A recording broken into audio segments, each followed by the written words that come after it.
নমস্কাৰ আন্তৰিক স্বাগতম জনাইছোঁ ফেক্টৰীৰ অন্য এটা ভিডিঅ'লৈ অসমত যি টেট কাম ৰিক্ৰুটমেণ্ট প্ৰক্ৰিয়া চলি আছে জিটি আৰু পিজিটিৰ কাৰণে সেইসকলৰ বাবে ভাল খবৰ কিয়নো যোৱাকালি এক্সামৰ ডেট যি আগতে দিয়া আছিল 29 ডিচেম্বৰ সেয়া পষ্টপন কৰা হৈছিল ইয়াতে আপোনালোকে দেখিবলৈ পাইছে 29 ডিচেম্বৰৰ পৰিৱৰ্তে 19 জানুৱাৰীত অনুষ্ঠিত হ'ব টেট পৰীক্ষা ইয়াৰ বাবে প্ৰয়োজনীয় অধিসূচনা জাৰি কৰিলে মাধ্যমিক শিক্ষা সঞ্চালক মমতা হজাই আপোনালোকে এটা দেখিবলৈ পাইছে গুৱাহাটী উচ্চতম ন্যায়ালয়ৰ নিৰ্দেশনাৰ ভিত্তিতে সলনি কৰিলে নিযুক্তি পৰীক্ষাৰ দিন টেট পৰীক্ষাৰ পাঠ্যক্ৰমত অংক বিষয়ৰ অন্তৰ্ভুক্তিৰ পাছতেই অধ্যয়নৰ সময় বিচাৰি ন্যায়ালয়ৰ দ্বাৰস্থ হৈছিল একাংশ চাকৰি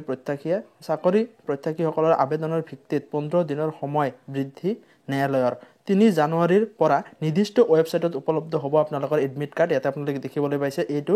নিউজ চেনেলত আপোনালোকে ND24ত ইয়াতে আপোনালোকে গোটেইখিনি বস্তু দিয়া আছে 29